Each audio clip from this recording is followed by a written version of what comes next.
suggest you fill out, so you do this online questionnaire or profiling, and then don't worry about it. The results will come to me, and then we can discuss it there. But it'll just bring a whole lot of relevance to your meeting. So, anyways, I did this thing. It's quite a lengthy thing. It's 200 questions, but you get through it quickly. And he walks into the meeting and he's rubbing his hands together. He says, "I've been dying to meet you." He says, "I know all about you." I think, "Oh, this sounds a bit ominous." Anyways, I sit down, and he proceeds to unravel me like a book. I've never seen anything like it. He's sitting there and he's telling me about myself. Yes, this is me, this is what I do. He tells me how I argue with my wife. So not what we argue about, but how I argue. It's more important. And I'm saying, "You've been talking to my wife, haven't you?" I've never met her in my life. So now the hairs on the back of my neck are standing up, and I'm saying, "Who is this guy here?" So you really, this profiling is just the most incredible thing. And it's used in a variety of industries, primarily by people who are recruiting. So anybody that you want to recruit, you put them through this profiling, and you know with a degree of certainty which is beyond your belief whether they're going to fit with your culture and they're going to fit into that particular role that you've got earmarked for them. Yeah, so that was my introduction to Mark. So he's like a guru for me. Anyway, so as a result of that, because it's much more than that profiling, as a result of that, we got Mark to come in and do a session with our staff. So it was a whole day session broken up into bite-sized chunks. And the staff will tell you that he has changed their life. So that to me is like manna from heaven. So they've got purpose, they've got meaning, their jobs have more meaning, everything is about it. He's got his work cut out because he's trying to work on me as well. I need to change my life too. But that's a work in progress. There's just so many mistakes. And so he's doing another session with our staff tomorrow.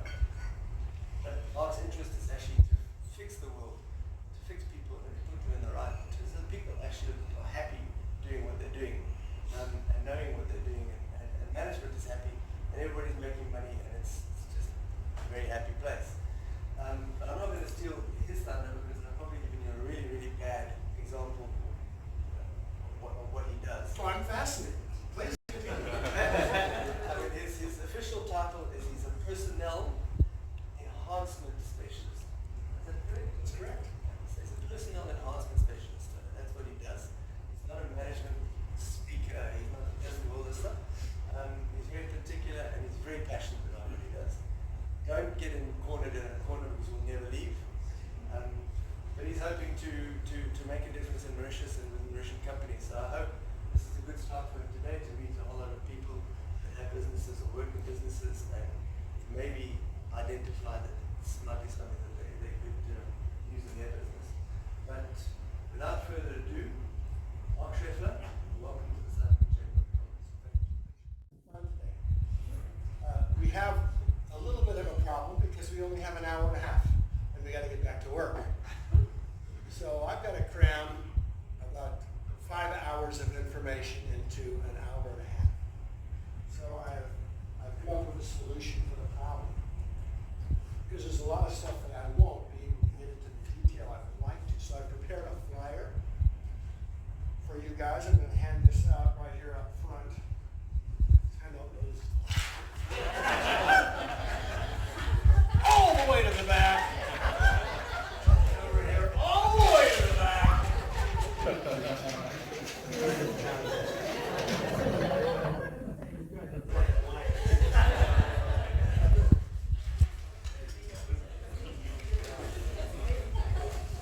You see, it's a very simple flyer. There's parts of this flyer. You're going to turn this in at the end. You put your name on this at the top and put your email address on it at the top. As I go through this material, you're going to go, gee, I wish you'd spend another couple of hours on that subject. Make a note of that. And when you turn that into me, then I will get it in the next couple of days. I will send you all the information you want about that particular subject. So I'm going to introduce you to some things today, and you're going to go, okay, I want to know more. Good, here. read that. Or look at this, check this out. It's all very interesting. Okay? Put your name on that piece of paper. Put it at the top. Very quickly. You want to get that process started. Yes, sir. You need more paper. We got. My spread technique usually is more thorough. There you go. Okay, we're going to jump into this aspect of keys to productivity and profitability. Does this look like anybody here? It's a fascinating subject, but it all, like all things, has very simple solutions. We're going to go over solutions today. Fundamentals that are not being generally applied. And we will begin with this particular concept, a word. What is a word? It's simply a capsule of communication. It captures a concept and it goes across the space when you're spoken, what have you. Words. We're all familiar with words. But there's some things about words that we haven't ever heard before. A word means not what the speaker thinks it means. A word means what the listener thinks it means. Do you follow this? Yep. This is an important understanding.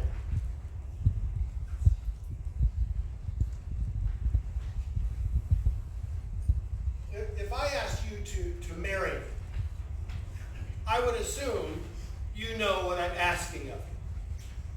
You follow?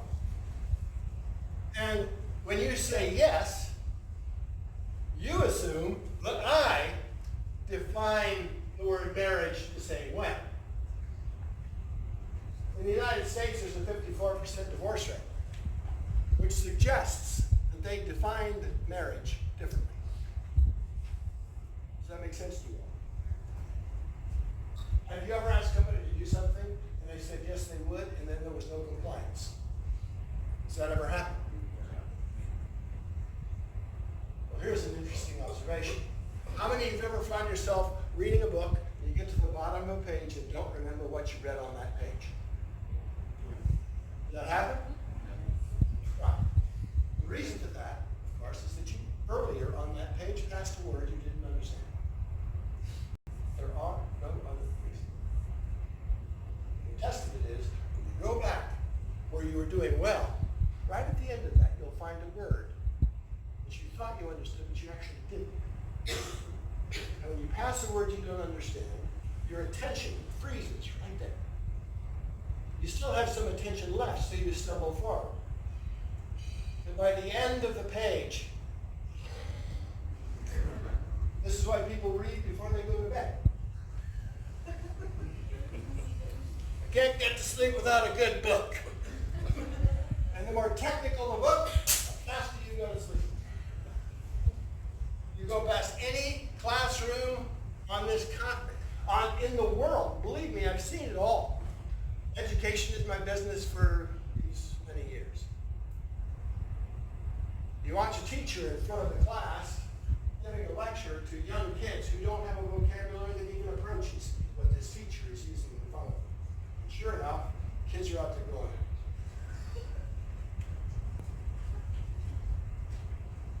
and they get the eraser up the side of the head. Hey, what? Wake up! What are you sleeping in class? You're causing that, teach. You're the one that's creating that problem. You're using words they don't understand. Oh, God. I discovered this in Australia with my oldest son. We just moved there.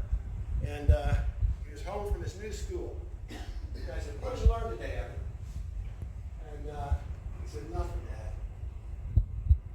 And I laughed and said, no, really, what did you learn at school? Not a damn thing, Pop. Not a damn thing. Pretty free-spoken kid. And I thought, well, this is an interesting state of affairs. I mean, I don't send my kids to school to be babysat. They aren't babies. They are intelligent people who I want to have trained. I said, bring me your homework. And he brought me his homework. And there were words in these homework questions that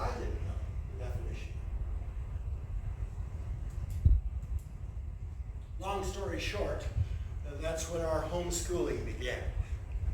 We took them out of school and we homeschooled them all the way up. Couldn't find a school system that understood this one single thing. If you pass words you don't understand, you're out. You ever been talking to somebody and suddenly they go, their attention is just moving on. Does that happen? Yeah. People don't know to ask, what's the definition of that word? They don't know to ask it. This started, by the way, in 1865, which is another story. If you're interested about that, make a note. Misunderstood words. Please tell me more, and I'll send you information that will blow your mind. It will blow your mind. You know, the only reason a person gives up on a subject he was once interested in is that his past words he didn't understand. That's it. It's the whole key to truancy. We did a huge project in England and proved this beyond a shadow of a doubt. We went out and recovered kids who had left school, they didn't want to go back. They went back and we started finding the words that they had passed in their school. And we found the first words, boom, wow, they were interested again. And back to school they went. Fascinating. Does this make sense to you all? There's another interesting fact. We're going to get off this subject, but there's so much more to say. So write it down. If you're interested in this education and words, write it on your paper. I'll send you some stuff that will blow your mind. Intelligence is the ability to tell the difference between differences, identities, similarities. You follow? High intelligence suggests you have a differentiation ability. You can tell the difference between people. Stupid people, it's all the same. It's just gray. Everything is gray. You follow? The interesting thing about it is, psychologists have told us, and mind you, I have my full training in psychology. I was in fact in a graduate class called Advanced Abnormal Psychology. And I had a realization. So, mind you, I take every psychology class in this university. And I felt like I was getting stupider, stupider, and stupider. I didn't know about dictionaries in those days. It didn't make any difference. I didn't do that. I had a question of the professor. There were only 6 people in the class, so I wasn't shy about asking it. I said, Paul, I have a question. He said, oh, yes, sir. I said, big guy. Smoked a pipe that didn't go up at the end, it went straight out with a screen on the end. He smoked something like that. And the way he smoked it was very interesting. He's like it was a pacifier or something. This chimney. And he was thick. They had to paint a stripe on him to see if he was walking or rolling. And he would walk around with his feet played out like this. This is a psychologist. He's, in fact, the dean of the college. Well, excuse me, I have a question. Yes, Mark. And whenever he pulled the pipe out, his tongue would do this. Weird. Yes, Mark. It was like a lizard or something. And I said, you know, I must have been missing on the day when we discussed what is normal behavior. You follow? We're here trying to get people normal. I'm still trying to figure out what does that mean. It seems to me, now we're in a class called Advanced Abnormal. It seems to me we should figure out first what normal is. And then we can determine what's something to compare it against. You cannot evaluate something unless you have something to evaluate it against. Do you understand? Advanced abnormal, I'm sitting here going, how do we know it's abnormal? Maybe it's not abnormal for him. Do you follow? People have called me pretty eccentric in my life. I haven't been particularly normal, according to whose standard. So Paul, please tell me, what is the word normal in psychology, in terms of behavior? What does it mean? And he continued with his pipe, continued with his talk, as though I had not asked a question. Of course, this was the 60s. don't remember the 60s very well. Because, of course, I lived through the 60s with my friends. So I thought maybe I didn't actually ask that question. Maybe it didn't actually come across. Because maybe I just... So this time I stood up and I said, excuse me, Paul. I have a question. Thinking that maybe I didn't ask this question. And he stopped and he said, yes, Mark. I said, what's the definition of normal as far as behavior is concerned? Please tell me. I really do need to know. I'm a little desperate at this point. And he went, oh. That's a good question. And he continued with his lecture. He clearly did not know. I haven't met a psychologist since then who did. It's the only question I ask a psychologist. What is the definition of the word normal in psychology? You follow? Do you get the importance of words? Does this make sense to you all? Pull up your hand if that makes sense. Okay, so as we go forward, there's two agreements I want to have with you because we have a lot of data to cover in a very short period of time. So, first order of business, the first agreement I want to establish with you is the information I'm giving you is not true because I'm telling you that it's true. It is true that I'm an expert in this material. Thank you very much. Thank you. Please hold your applause. It's not true because I tell you it's true. If it's not true according to you and your own observation, then it's not true. Does that make sense to you? You are responsible for your own education. So I'm going to pass it on. I hope you get it and use it. And if you have a question, please raise your hand. It's a nice size group. We can take up questions as they come. So that's the first agreement. Is that agreeable to everybody? All right. Yes. All right. Second agreement. Because I'm going to go pretty quickly now. I need to know we're on the same page as I move through. So I'm going to ask questions from time to time to make sure we're still together. These questions are going to be like, do you understand this? Does that make sense to you? Is this something you can use? Questions of that sort. And when I ask those questions, what I require from you is an indication of life. There's a life form sitting on your chair. So that can be expressed with a nodding head or a shaking head, a noise from your armpit if you like, whatever. But it needs to be a sign of life. If I don't get the sign, I will assume that I have failed to communicate. And I will go over that information again. And again. And again. And again. And again. And again. Oh, okay, great. Excellent. Communication that is not two-way is not communication, in fact. And here is a very important point of the day. All problems are problems of communication. There is not a problem that is not a problem of communication.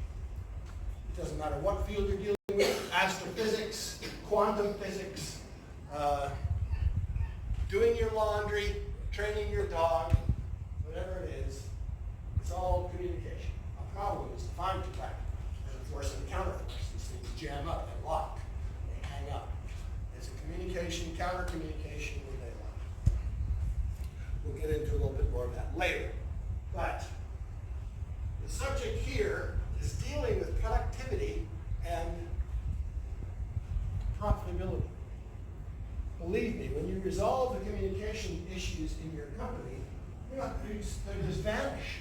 These problems just vanish because they are all communication problems. Now your task is to figure out which is the communication problem you need to solve first, second, and third. I'm going to show you some stuff that will argue with that information. But we need to be together on the words. We all understand this, yes? Yeah. Yes. Hands up, yes? Excellent. Let's also cover this. Now the word is serious. This is a very important word. You've got to know this word. The word serious means when interest is important because of penalty. When interest is important because of penalty. I better pay attention to this or something bad's going to happen. I better say this or I'll get in trouble. I better not say this or I'll get in trouble. Do you follow? This is a serious mentality. Now, I'm not going to get into it today. Make a note and I'll send you information that this is a fascinating thing to observe. We get what we put our attention on. We get what we put our attention on. This is quantum physics, my friends. This is not a matter of some woo-woo. This is real stuff. If you're concerned about people making mistakes, guess what? They're making mistakes.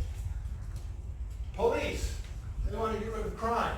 They're trying to get rid of crime. We want to stamp out crime. We want to rid the place of crime. Get rid, out of crime. Well, what do we have? Crime. Crime all over the place. You put attention on crime, you get crime. Does that make sense to you? If you want to get rid of crime, you put your attention on honesty.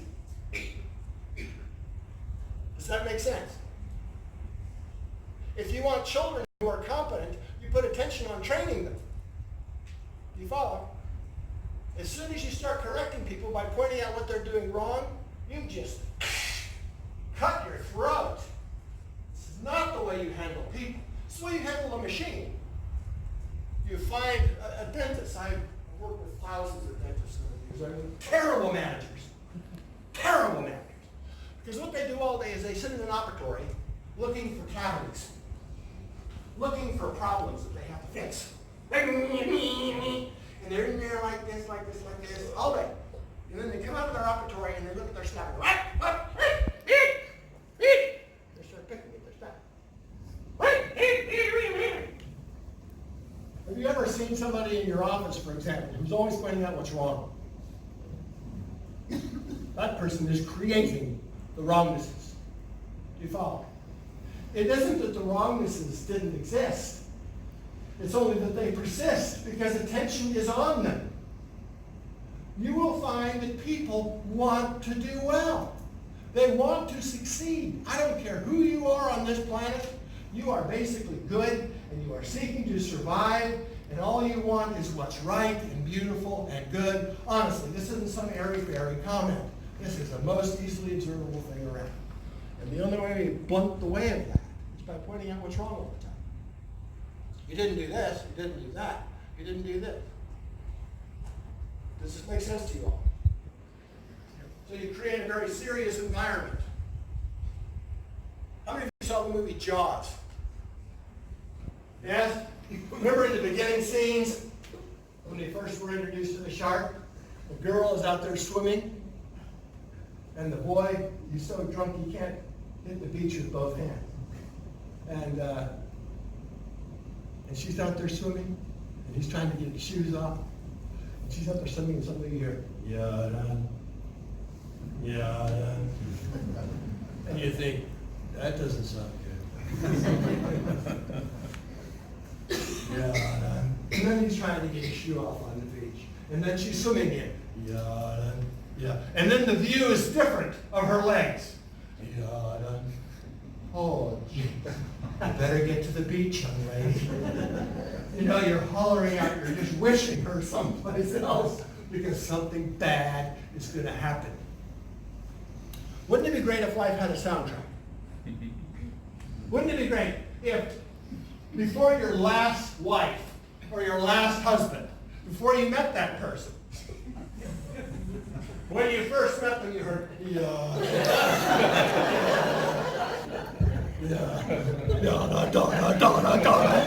don't bite her that drink!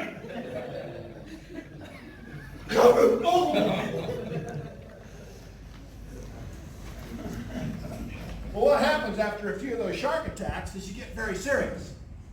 You start to think that's what life is all about, getting eaten by sharks. So you start to look for them. And guess what? You find them. Everywhere you look, you find a shark. This is called the boss.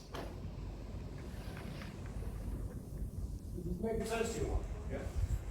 Now, when Sirius comes in the door, any chance of success is out the window. Your source of waste lack of profitability, lack of productivity is in the seriousness measured in your operation. Unserious people don't waste things. Unserious people get along. They're not all the time. Say amen. Amen. Give me an amen. Amen. All right. Does this make sense to you? I'm struggling with that. Sorry? I'm struggling with that. I have a slightly different take on it, if you don't mind me. Struggling with the Yeah. serious Yeah. aspect? Yeah. Okay, and well, you should. Later on, we're going to cover some more material that will bring this into Okay. a sharper focus. All right. And I want to make sure you understand that this concept can occur in this room at any time. Because we're going to be discovering material that you might not have known before, and as a result, got yourself into a little difficulty. Okay? And so from time to time, you'll hear something and you get a little serious about it. You know, yeah, da, da. Gee, I do that to my kid all the time. Yeah, da, da, da. You follow? If you're reminded of a mistake you made, do you get happy about it? No, you don't get happy about it. You get, and then you tend to think with more things that are wrong, more things that are wrong, more things that are wrong, until you get a big snowball wrong. Say amen. Amen. Okay. Life is motion. There's a fundamental for you. Everything's moving. Whatever you're looking at in this universe, it's moving. Whether it's a circle of galaxies or a child running through your living room, it's all moving. Your success in any area of living it boils down to two factors, and only two factors. When you master these two factors, you're winning. And when you don't, your life is running you. First of these is the willingness to experience motion. If life is motion, you've got to be willing to experience it. If you're not willing to experience that motion, you're trying to get away from it. No, don't show me that. Don't show, oh, I'm afraid of snakes. And suddenly there's snakes everywhere. If you don't like snails, you're afraid of snails. Mauritius is the wrong place. They're all over the damn place. Oh, it's a snail! It's a snail. Oh, that's a snail! Willingness to experience motion. The first criteria of succeeding. If you're going to fix a motor, you better be willing to experience the motor's motion. If you're not willing to experience its motion, forget motors. Do you follow this, everybody? Yep. This is one of the purposes of training, by the way. Raise the person's willingness to experience the motion of his or her job. Here is a fascinating data. If you want to know more about this, write it down. I'll send you some more material. And that is this word production. We're talking about production after all. There's only two reasons why production fails or goes down. Two reasons. You fix these two reasons, your production takes off. Well, the first of these is bad hiring. How many have ever hired badly? Who's had the experience? It's a train wreck, isn't it? It's just a train wreck. You hired the close relative to Attila the Hun. And now you can't get rid of him. He's like a leper fish stuck to your neck. Who's had the experience? Yes? One bad hire ruins your whole year. So bad hiring, that'll destroy productivity. So the solution, of course, is correct hiring. It's very simple to hire correctly, by the way. There's only, again, 2 steps. If you want to know about hiring, write it on your paper. I'll send you the 2 steps. If you apply those 2 steps, you'll never hire badly again. If you don't apply those 2 steps, I guarantee you, you're in for a bloodbath. This is not rocket science. It's very simple, very easy to apply. If you want hiring, write it on your paper. But the second factor of productivity, and the reason productivity fails, is you're not training people for their jobs. Training people for their jobs. I mean, the guy's a salesman. How many of you in your companies wear more than one hat, have more than one job? Show me your hand. The fact is, there isn't anybody who doesn't. For example, a receptionist. She has the receptionist hat, but she also has a staff member hat. That includes security measures and how you operate machinery and stuff. There's also a teammate hat. This is the way teammates operate together. It's a specific hat. Specific job descriptions and results and so forth. So anybody wears 5 or 6 different hats. Not all at the same time, but certainly through the course of the day. How many of you operate machinery in the office, like Xerox machines, yes? So you have a Xerox machine operator hat. If you let somebody operate the Xerox machine who hasn't been hatted for the Xerox machine, it buggers up an item that everybody else uses and now stops productivity in the office because you haven't trained people on that hat. You cannot believe the amount of waste that occurs. Your profits disappear when you're not training people specifically on their jobs. This happens particularly with CEOs.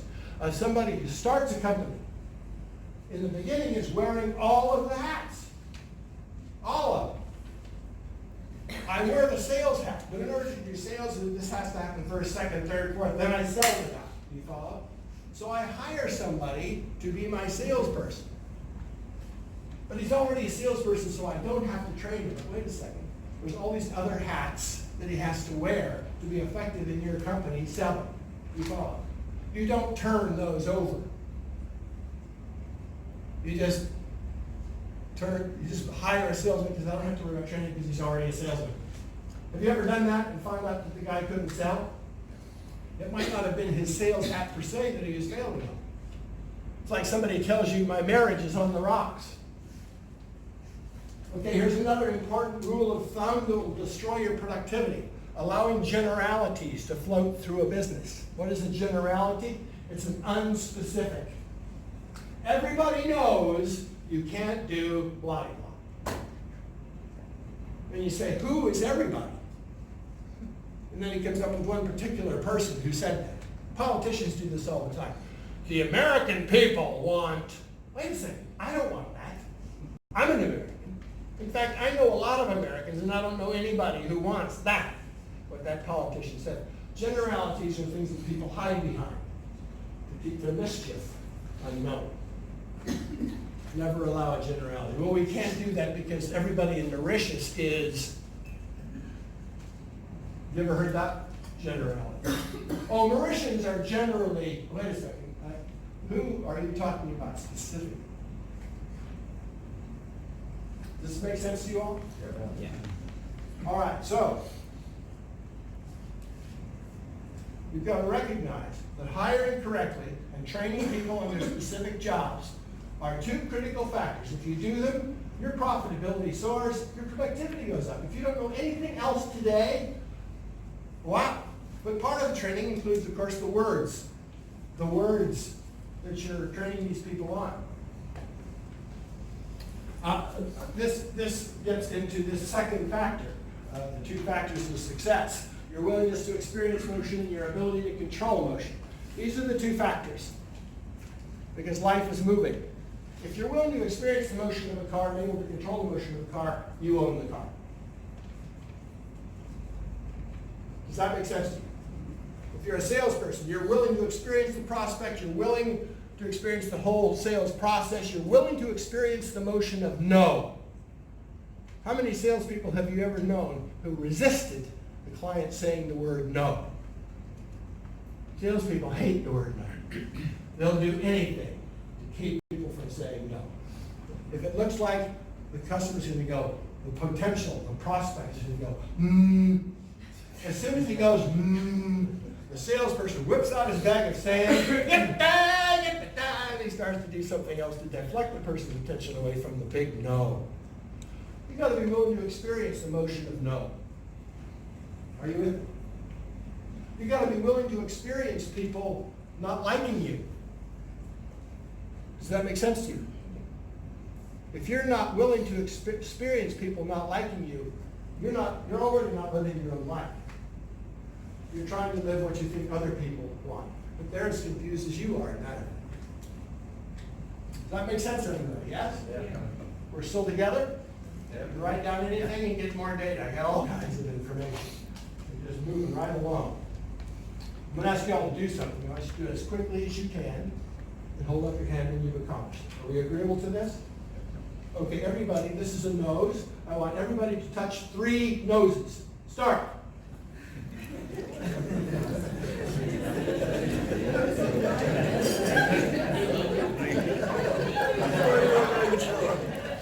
Very good. Thank you very much. It was a simple task. How many of you ever noticed that when you make a decision, seriousness leaves? Just goes. You ever notice that? You make it, even if it's the wrong decision. Any decision is better than no decision. Because as soon as you make a decision, okay, now we're moving. It might be in the wrong direction, but you can always change your mind. Make another decision. Whew. So you made a decision. Let's see, which finger am I going to use? Whose nose am I going to touch? They moved away as you approach, so you change your mind. Move in another direction. Production doesn't occur without a decision. But we did it. We actually touched those noses. Now, an organization has to expand or to contract. This is not an optional thing. If you're in business, you know you must expand. There's no staying the same. Sorry, that option is not available. It's not one of the things you can tick off. Not available. You either expand or you contract. This is the nature of this universe. There is nothing that stays the same. You follow? Let's get a seat here. Yes, do we have a hand? You betcha.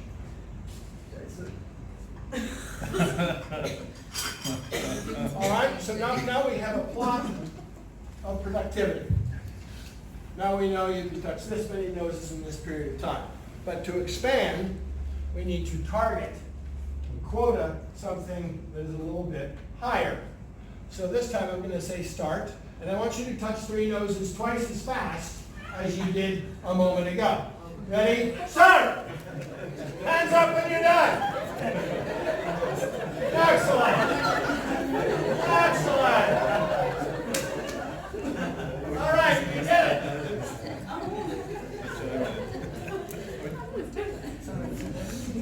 This is called an out statistic. Very well done. And you notice that when you did that, you were less serious. You follow? It's like, okay. Because life is moving, and you're moving, and you are controlling it. Hey, isn't this great? So obviously this works. How many of you realize that you felt better this time than you did this time? Oh. Yeah. All right, so once again,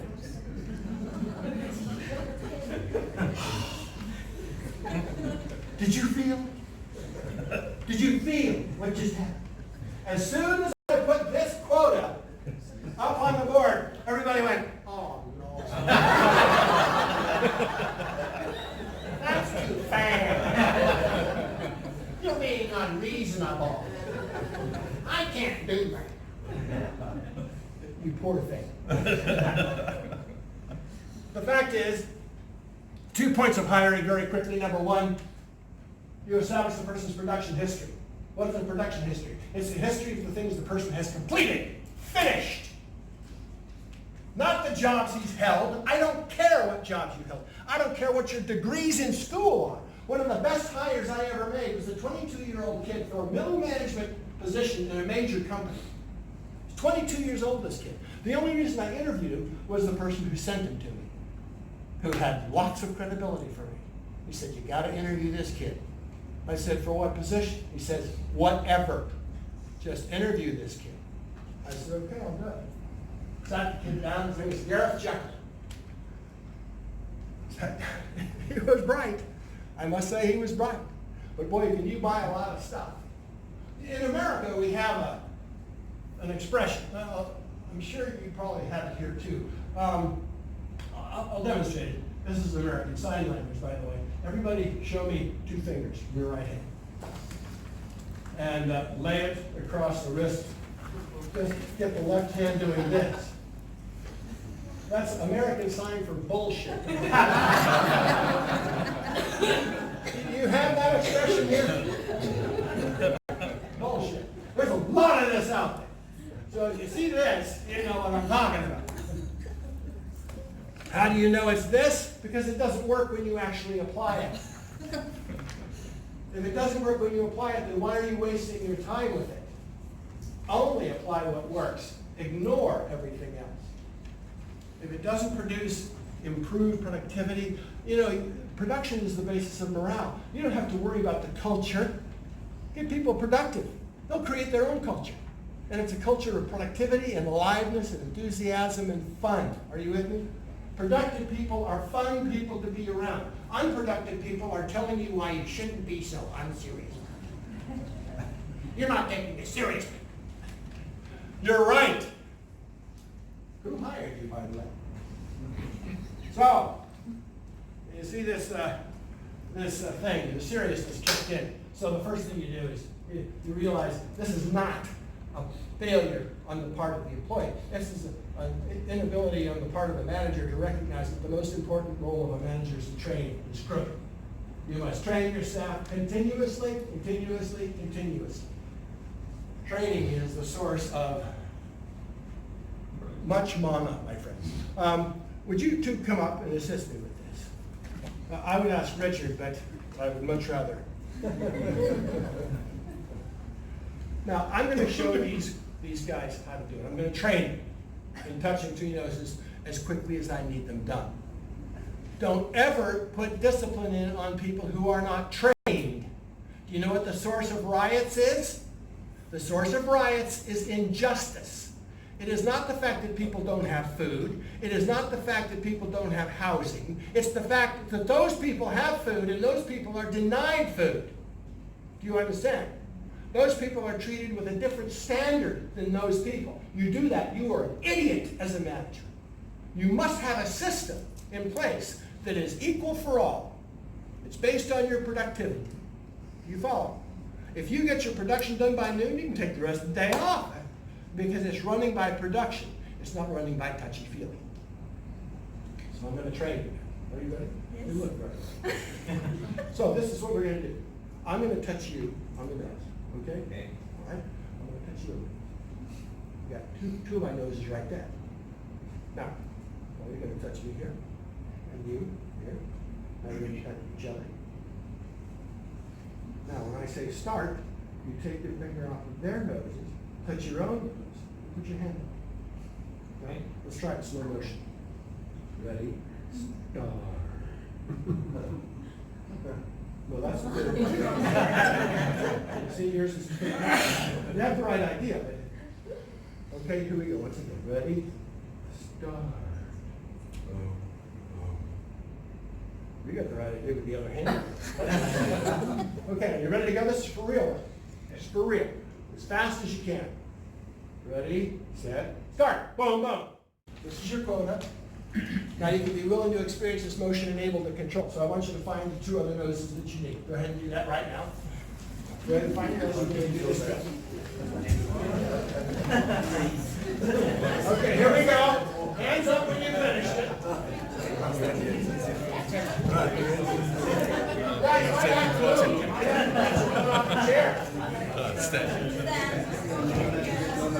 All right, here we go. You got your noses ready? Hands up when you're done. Ready, set, start! Yeah! Excellent!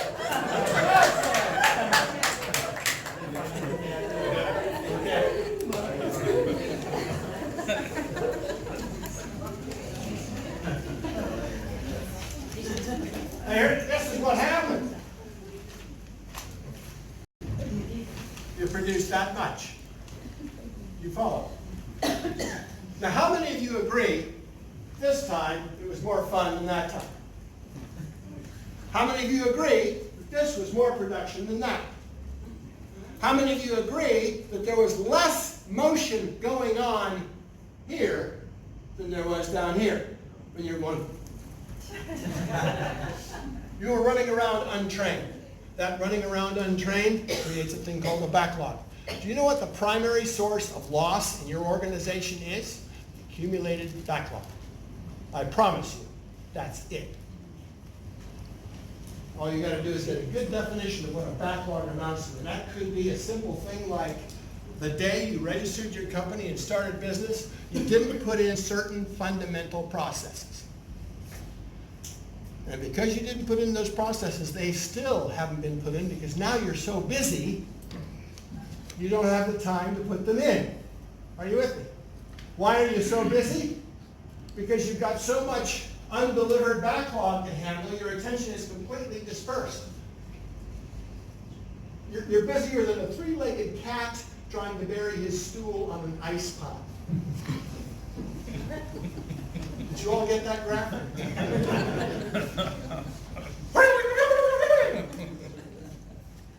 And most of the things you're handling are things that, wait a minute, why am I handling this? Why am I handling it? Well, you never trained somebody else on how to do it. Yeah, but I don't have time to do that. You think you're going to have time tomorrow when you've got more backlog still? I didn't say it was going to be easy. I said it's going to be simple. It's not rocket science. But you need to put the system in. Because right now it's a state of cope all the time. So you've got to put a little organizing. A little organizing. And then you have cope and organize. And pretty soon it's all organized. And you're running your company from here in California if you want. Say amen. Amen. All right, now I'm going to give you, because sometimes you get serious about things. You start thinking, oh, how am I ever going to buy this stuff? How am I going to ever put this in? Start to get serious. I'm going to give you some first aid. This is for seriousness. This is a guaranteed de-seriousizer. Because you must be unserious at all times. You've got to have a spirit of play about you. Because it ain't fun if you don't have a spirit of play. If you're always looking for what's wrong. Here is, are you ready for this first aid? Would you like to learn this first aid? Yes. All right. Show me your right hand. Show me your left hand. Put them together. And do this. Hey! Hey! Hey! Hey! Harder! I'm in the hole! Now, if you're in a recruitment interview and the guy, I want you to do this, just do this. And if he can't do that, don't hire him. I'm not kidding. Don't hire him. That dude is nothing but trouble. Nothing but trouble. Just lie down and get it. I don't care. I'm not inheriting you. I'm not taking you home to meet my family. You're not even getting close to this company. These are the people I love. I'm not going to share them with any people who can't do this. Does this make sense to you all? That'll keep you unserious. How many of you would like this productivity? Right. Hire correctly and train people on their specific hats. How you train them is another subject. You want to know how to train? Put it on your piece of paper. I'll send you some unbelievable material on that. Again, not rocket science. The problem you have is finding the time to do it now that you haven't done it for so long. Because the train has already left the platform. Now you're trying to fix its undercarriage while you're running alongside the train. This is why the backlog is absorbing all of your attention. You cannot believe how much attention you're wasting every day. My best friend of 35 years I met when he called me over to Stockholm to help him turn his company around, and it just crashed. I arrived, I met him and his wife. Wonderful people. I stayed with them in their home. And walked into the house, and it's beautifully laid out. And here by the fireplace is a golf bag. It's huge. It's like one of those demonstration bags you find in pro shops. It's got 100 golf clubs in it. And I walked over and looked at it, and they're all dusted and clean. It's like he just played with them. This isn't just a prop. This is like, wow. I said, Martin, you play golf? He says, I love golf. Fantastic. Fantastic. I didn't play myself at that time. Picked the club out and said, so how long have you played? I said, no, I played with this guy. I was one of the first golfers in Sweden and so forth. I said, when's the last time you played? He says, it's been 5 years. Excuse me? 5 years. It's been, it was almost sad telling me. Mark, I don't have time for golf. I am so busy. When do I fit the golf in? Wow. I began to get the complexion of the seriousness to which this game had fallen. So I met his execs the next day, and they each took me around their area of the company and showed me this and pointed out all the reasons why they were doing badly. Obviously, none of them the correct reason. Here's a fascinating data for you. When you set out to solve a problem and the problem doesn't solve, you're solving the wrong problem. Did you get that? I want you to turn to the person next to you and tell that person what I just said. If you set out to solve a problem and the problem doesn't solve, you're solving the wrong problem. Please do that very quickly. That's the short version.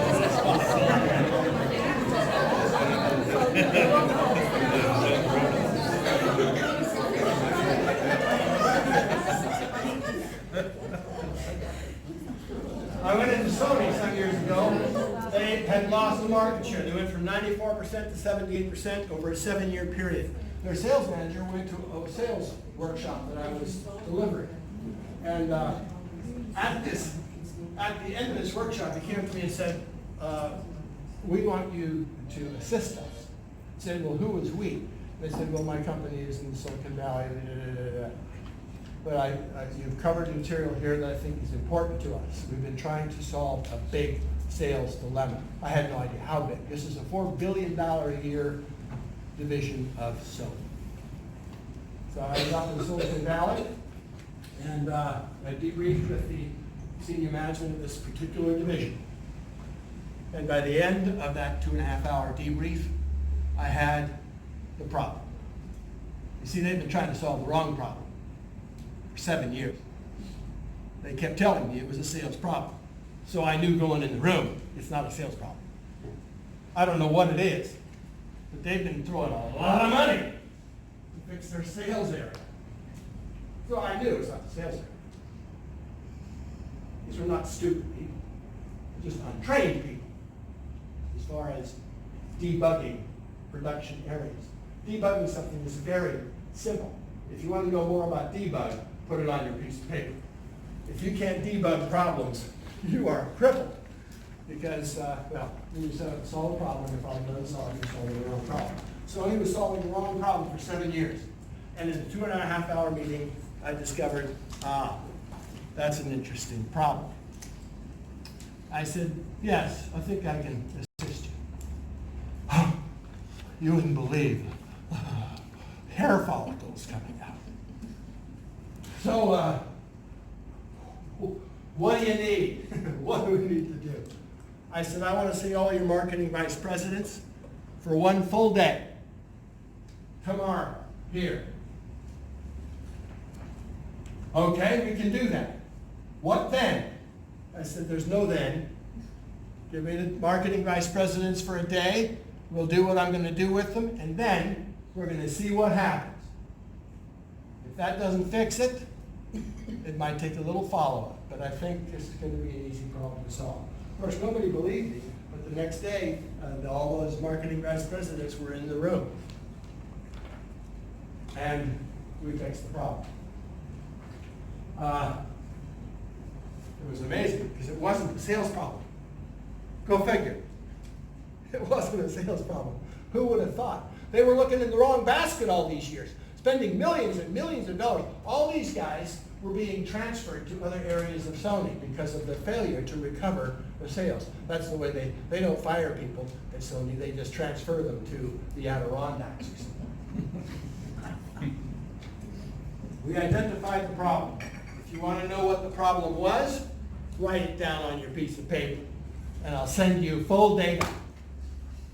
But you can't believe how simple it was. It was so simple, it had these marketing guys, very, very stiff shirts. You know, they walk in with their laptops. They sit down, they're opening their laptops. I started the meeting with a simple question. I said, okay, ladies and gentlemen, this is going to be a short, one-day thing. But as we begin, I would like to find out what is the definition of marketing that you use here at Sony. and they start to open their laptops. They drop their pens on the floor. And they used to do things that I did in school to get away from the teacher's gaze. They'd reach down below the table to get their pen, and they'd be stretching for it and waiting until somebody was picked. As their vice presidents, they should know what the hell the definition of marketing is.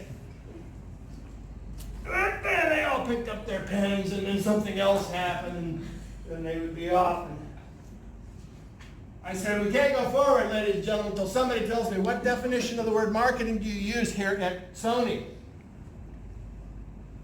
How can this be in a division that produces $4 billion a year and going out? Well, I said, okay, I'll tell you what. I'll let you off the hook. I'm going to just read a definition for marketing here out of my dictionary. And there's several definitions here, so I just want you to tell me which definition you're using and tell me. I think that's fair enough. They're just in a multiple choice question. And I read the first definition, and some of them were going, that sounds just like what we're doing. And the third definition, hit everybody, yeah. That's how we define marketing. Great. So we'll move forward for that. And it went on. But the fascinating thing is, it's never difficult to turn a corporation around. And the reason it's not difficult is because you just go in and look where everybody hasn't been looking. And you go, oh, what about that? What is that? Why is there an elephant in your reception area? And he says, well, that's my partner's elephant. Okay, let me repeat my question. What is the elephant doing in the reception area? I never asked him. Well, why don't we ask him, partner? But while we're asking him, let's get the elephant out of the reception area, shall we? Yeah, no problem. You just can't believe how obvious these things are. And they're just out in the open. But nobody was looking at those because they were sure the problem is over here. Do you follow? We used to fix marriages. So many of them, they were like popcorn coming out of a short pan. And you just fix them like this. Fix them like this. You sit the couple down, say, okay, so very quickly here. Sir, how do you define the word marriage? I beg your pardon? Well, how do you define the word marriage? Well, marriage is basically, you connect up with somebody you don't like and give her a house. All right. Ma'am, how do you define marriage? Well, a marriage is where the woman, just give me a minute. Of course this marriage is failed. Neither one of them have any idea what they're doing. Do you follow? They are in a relationship they haven't ever defined. Well, let me ask you another question, sir. What do you think is the definition of a father? A father? Well, that's simple. He's a guy with kids. Well, that's pretty simple. You probably got kids you don't even know you got. It all comes down to the definitions. And they're all very shamefaced about you. I never looked that word up. You know what? You're in one of those. So you probably should get yourself informed. Get yourself a little trained about what is a marriage. Do you know in India, it's a 1% divorce rate. In the United States, 45% divorce rate.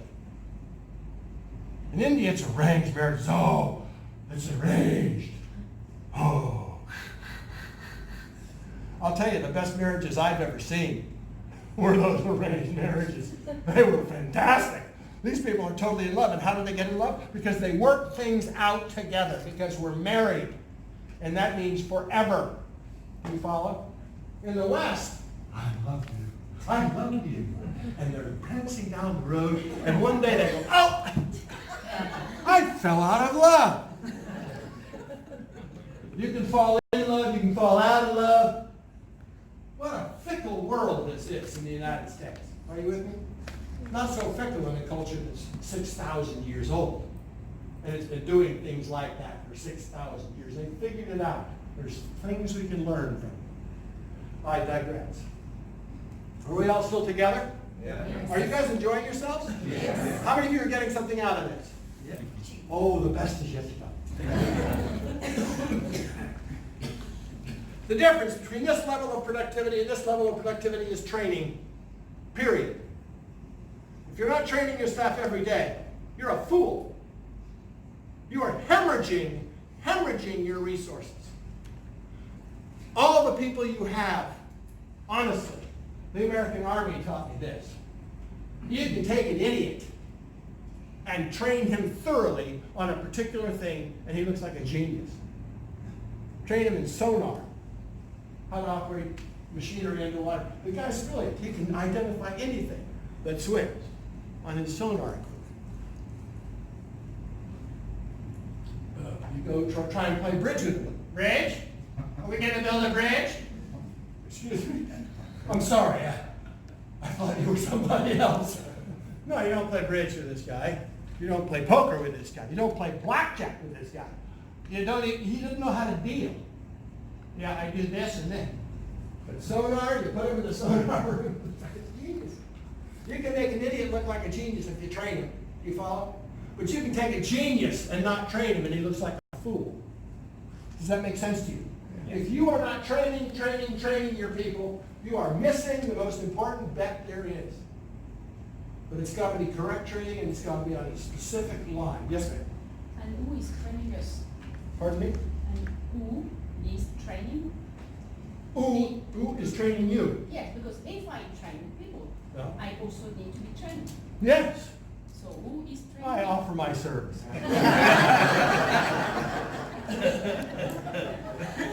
Listen, I've trained almost 1 million people in these many years. I'm actually 29, but I'm very experienced.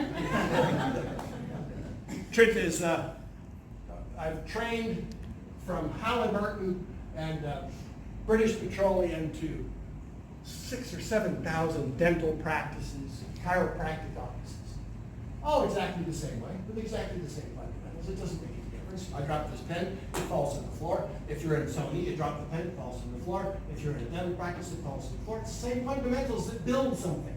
If you don't know what the fundamentals are, you're not building, you're going sideways. You're just stressed out handling things that you shouldn't be handling.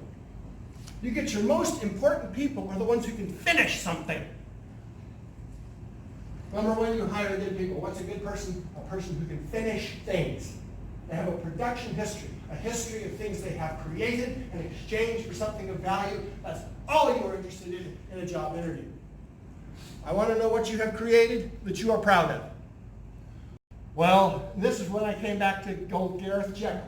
I sat this 22-year-old kid down, thinking, middle man. I had to say I liked him immediately.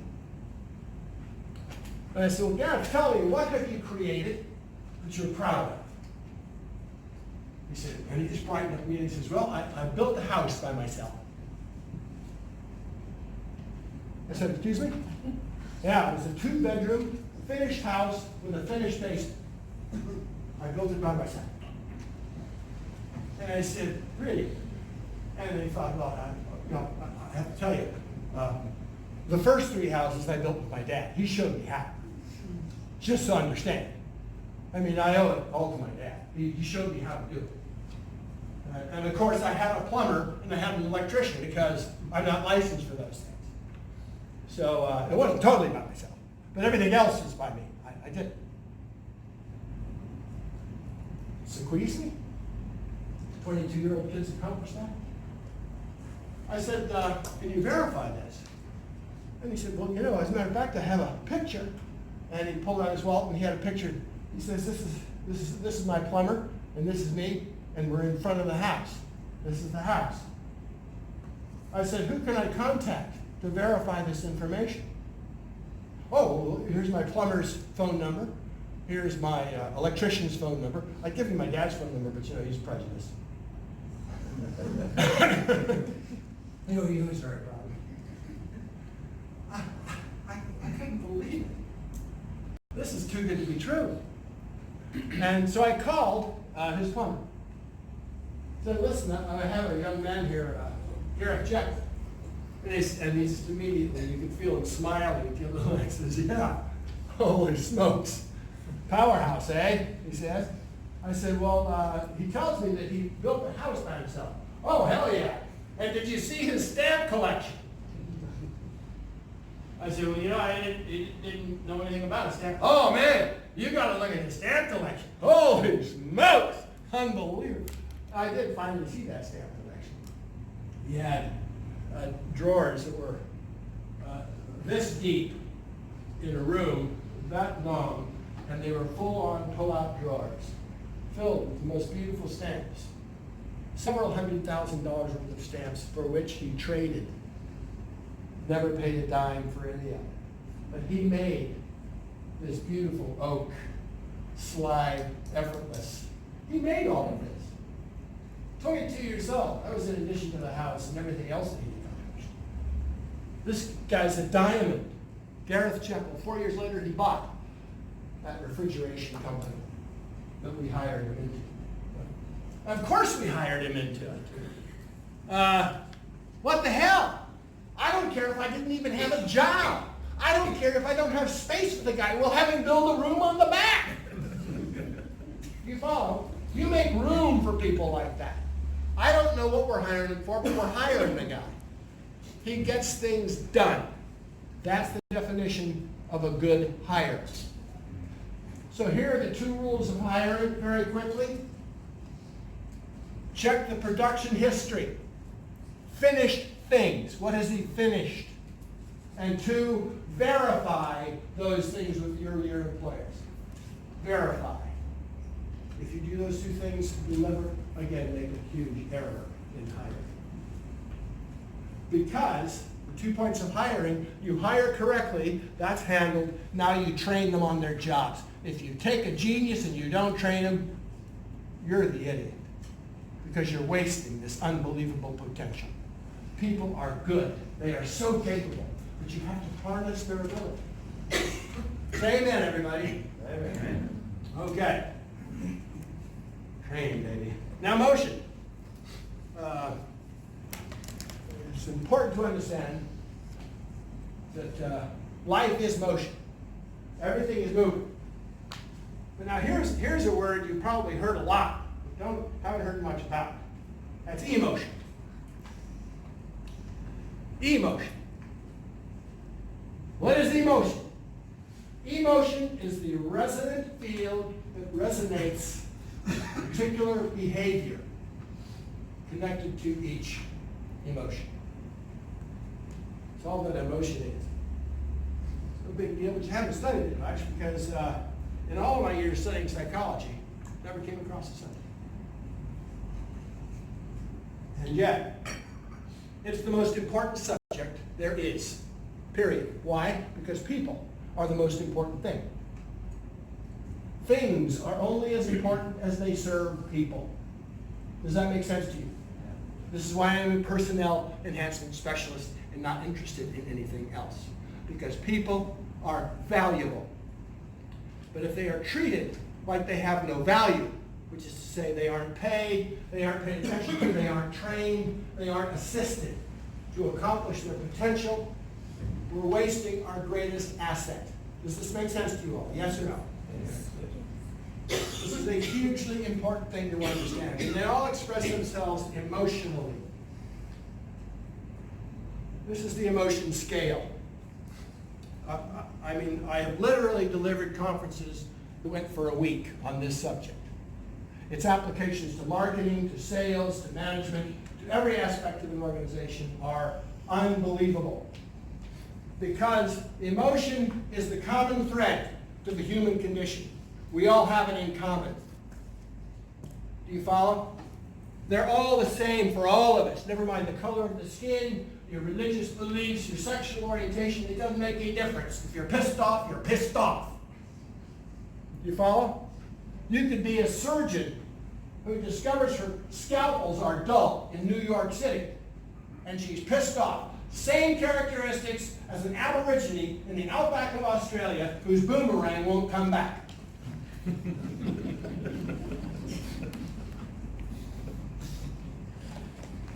very interesting. Very interesting. People at the top of the scale survive. People at the bottom of the scale do not survive.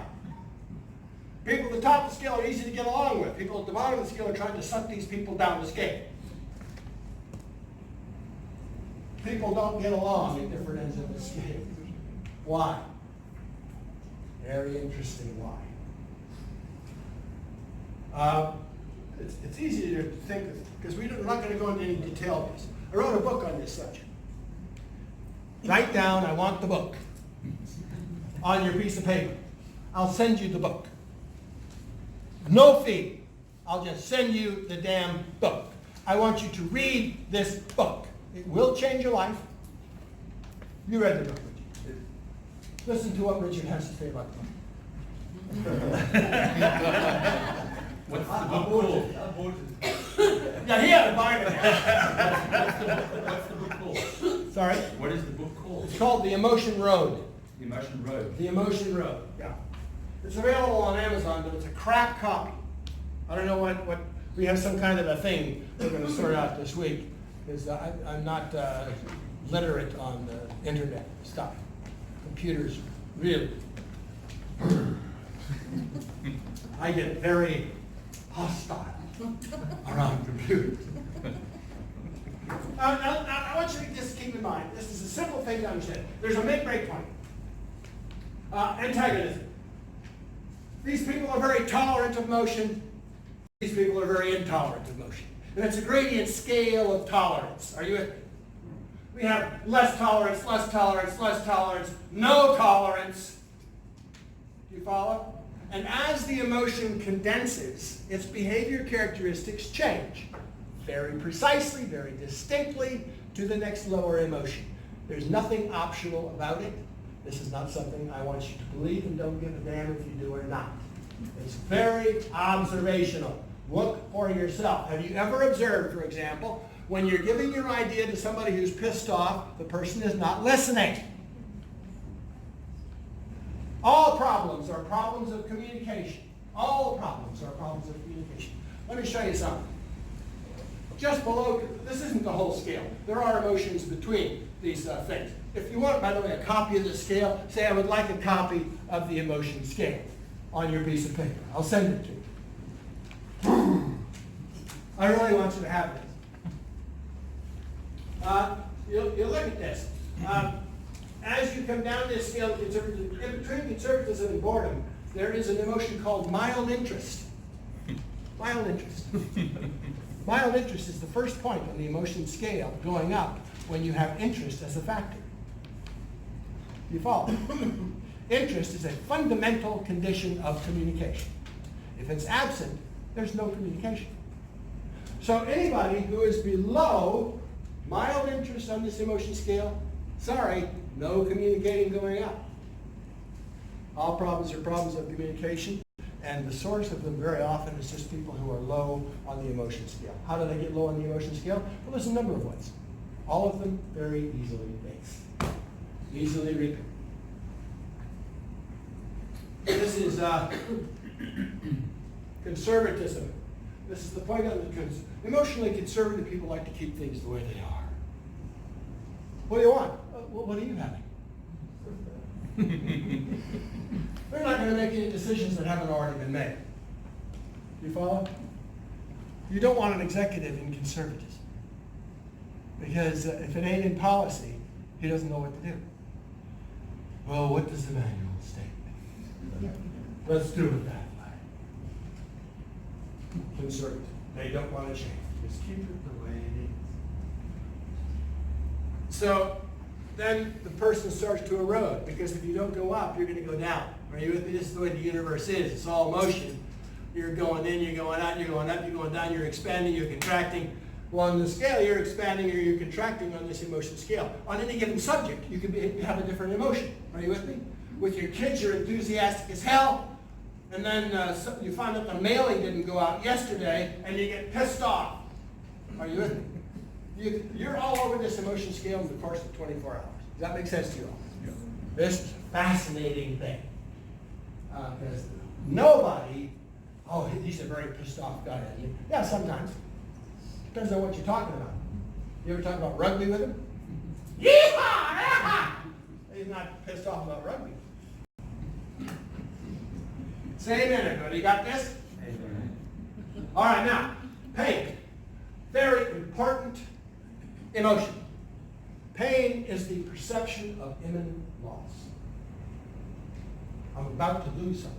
Pain is the emotion you feel when you're driving into an intersection and you hear behind you the squeal of tires. And you go, oh. You know, you brace everything. Oh. You know, all of your orifices shut down, your heart rate doubles. Oh. Bracing for impact. It's the perception of imminent loss. Pain.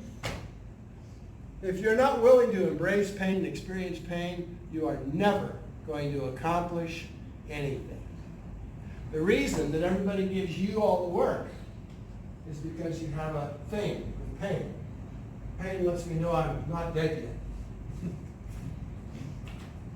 But you want to go out and run a marathon. Here's a guy, I'm going to go out and run a marathon. I've never done it before. I'll tell you what, I see those athletes out there, you know, okay, I weigh 260 pounds. You got to paint a stripe on me to see if I'm walking or rolling. But I'm going to go.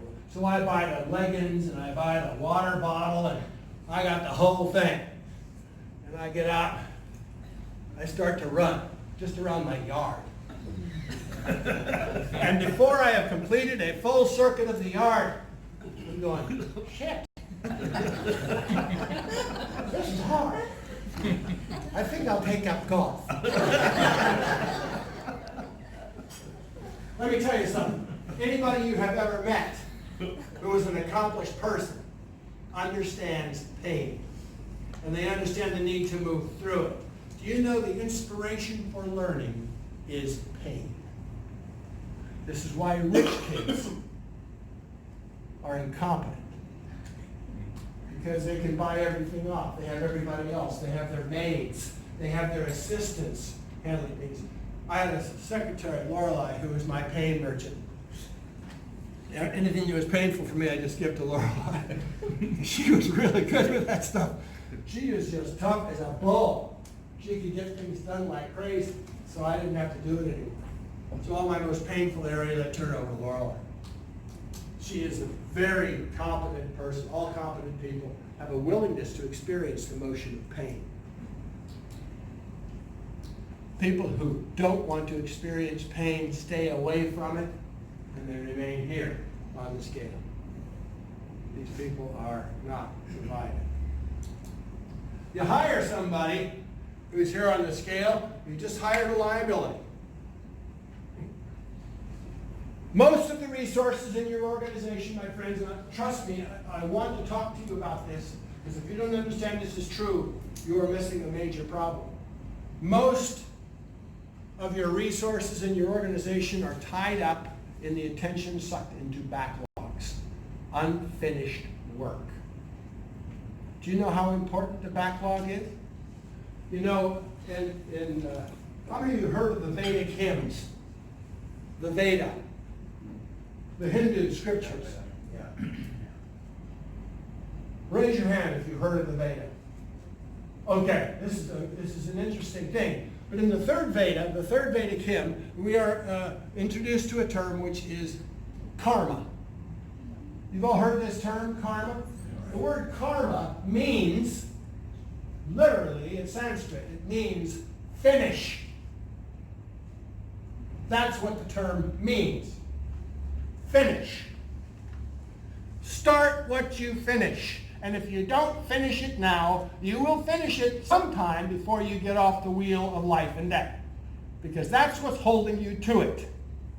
What sticks you to your company is the incomplete things. This is so fundamental an understanding. You must finish what you start.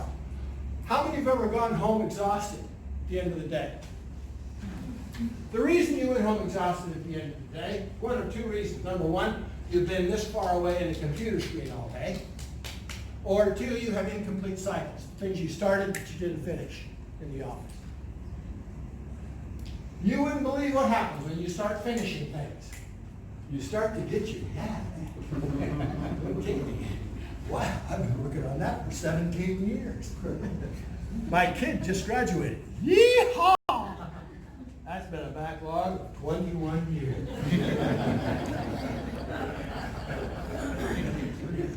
Trust me, it's rejuvenating. We have a client in Kenya. Walked into his office, as far as I could get in before I ran into the paperwork. Stacked up on the floor. He didn't have any leg space under his desk because it was all papers. Stuffed. This was the most cracked up place I've ever seen in my life. And I walked in and he's wanting some assistance with his business. He hasn't seen his business in 10 years. He can't see it through all this paperwork. Do you follow? I didn't take the job. When I saw this pile, I thought it'll take us 2 years to get through this pile of stuff. The fact is he was inviolable. Of course he was inviolable because all his attention was stuck in this stuff. He's talking about, well, how do I generate revenue? You don't. Because revenue only flows on unconfused communication lines. They have to be organized communication lines. And where you have backlogs, you are jamming your revenue flows. Are you with me? You want to make income? Clean up this mess. Finish everything in these piles. Start. I'll be back in 2 years. But you'll be a rich man by then. Once you start finishing this stuff, you'll see, wow, I don't want to ever start something again that I don't finish. You remember the essence of executive skill is being able to finish things quickly. That's what sets the real executive apart from an also-ran. I'll give it to Tom. He'll get it done. I always had my go-to people. You follow for special projects and stuff, give that one to Tom. That's almost a mantra for me. Give it to Tom. Because Tom will get it. He'd walk into his office, his desk was spotless. His inbox had this much in it. His outbox was always full. You know, he never let something linger. Does this make sense, everybody? Yeah. Finish it. That's the motto here. Finish it. If you're going to start it, know, okay, this is going to take this much time. And this is why it's an interesting introduction. Remember, all problems are problems with communication. Have you ever been sitting at your desk and you're working away and somebody comes up to you and says, "Are you busy?" Does that happen to you? You go, "Well, I was."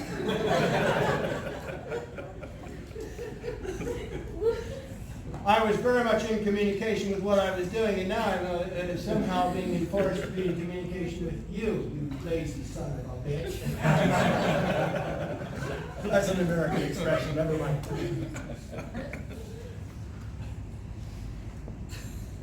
But those guys say, "Yes, what is it?" "Well, you know, we have this problem. Oh, well, you know, it's not my problem, is it? It's this junior's problem, who's not solving the problem. So where does it go? It comes up to the guy who can get things done. You follow this? This is the wrong thing to do. When you have an executive who gets things done, you keep people away from